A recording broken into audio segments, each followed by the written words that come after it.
BJP ने महाराष्ट्र के लिए पर्यवेक्षक नियुक्त किए हैं। बीजेपी विधायक दल की मीटिंग के लिए पर्यवेक्षक नियुक्त हो गए। जैसे मैंने बताया, निर्मला सीतारमण और विजय रूपानी पर्यवेक्षक चुने गए हैं। कल दोनों ही ऑब्जर्वर्स मुंबई पहुंच सकते हैं और कल ही बीजेपी विधायक दल की मीटिंग भी हो सकती है। 2 ऑब्जर्वर्स नियुक्त किए जा चुके हैं और अब इंतजार है उस नाम का। कल विधायक दल की मीटिंग हो सकती है और उस मीटिंग के बाद बहुत क्लियर है कि जल्द से जल्द वो नाम, जैसा आपने राम कदम को भी सुना,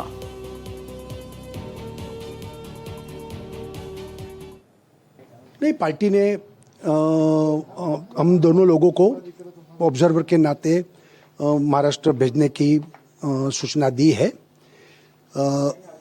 महाराष्ट्र में पार्टी के नेता चुनने की जो प्रक्रिया है, वहाँ एज ए ऑब्जर्वर हम दोनों जा रहे हैं। अभी केंद्रीय कार्यालय बताएंगे कि वहाँ संसदीय दल की बैठक कब होगी, किस तारीख को होगी, तभी हम लोग वहाँ जाकर सबको मिलेंगे और फिर पूरा हाईकमांड को बताएंगे और फिर हाईकमांड जो कहेगी उससे हम वहाँ के नेता चुनते हुए जाहिर डिक्लेयर करेंगे। तो दोनों ही ऑब्जर्वर्स, विजय रूपानी को आप सुन रहे थे, वो भी ऑब्जर्वर नियुक्त किए गए हैं। निर्मला सीतारमण है जिनको ऑब्जर्वर की जिम्मेदारी सौंपी गई है। मेरे सहयोगी अभिषेक पांडे मेरे साथ लाइव जुड़ चुके हैं। अभिषेक जी, पल पल का अपडेट तो आप दे ही रहे हैं। एक ज्वलन सवाल, कौन चेहरा, लेकिन जो भागीदारी है बहुत मजबूत देवेंद्र फडणवीस की ही। और अभी हम आपके रिपोर्ट भी देख रहे थे, आजाद मैदान में तैयारियां बिल्कुल पूरी, यानी 5 तारीख तो फिक्स है। नाम कब तक?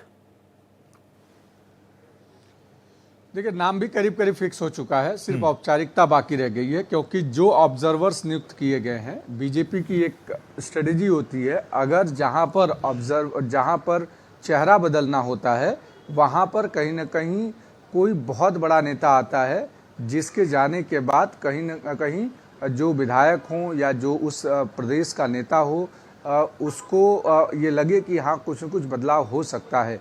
अगर राजनाथ सिंह आते या फिर खुद अमित शाह आते तो इसमें बदलाव संभव था, लेकिन जो ऑब्जर्वर नियुक्त किए गए हैं वो बेसिकली इस तरीके का ऑब्जर्वर हैं कि जो पुराना चेहरा है, मुख्यमंत्री रह चुका है, उसी नाम पर करीब करीब मोहर लगना जो तय माना जा रहा है ऑब्जर्वर्स की नियुक्ति के साथ ही।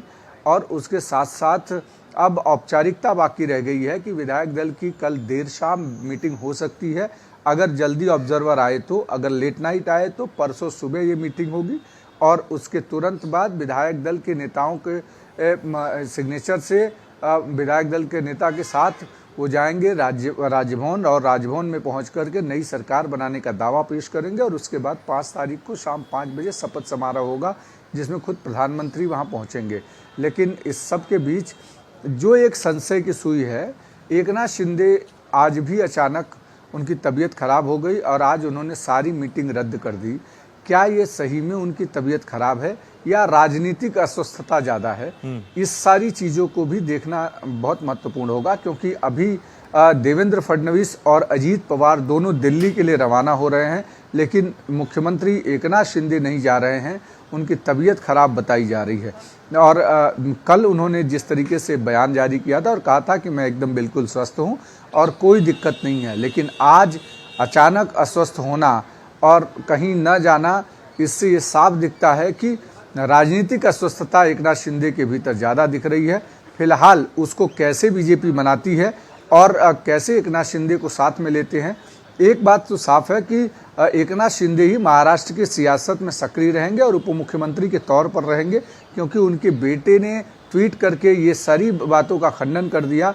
जो एक कयास लगाए जा रहे थे कि एकनाथ शिंदे दिल्ली जा रहे हैं, यहाँ पे उनके बेटे को डिप्टी सीएम की कमान दी जा रही है, इसको उन्होंने डिनाई कर दिया और कहा कि महाराष्ट्र की सियासत में एकनाथ शिंदे बने रहेंगे। तो इससे साफ है कि अगर एकनाथ शिंदे रहते हैं तो उप मुख्यमंत्री के तौर पर रहेंगे, क्योंकि इसके पहले भी वो देवेंद्र फडणवीस सरकार में मंत्री रह चुके हैं, इसलिए उन्हें उनके साथ काम करने में कोई गुरेज नहीं होगा।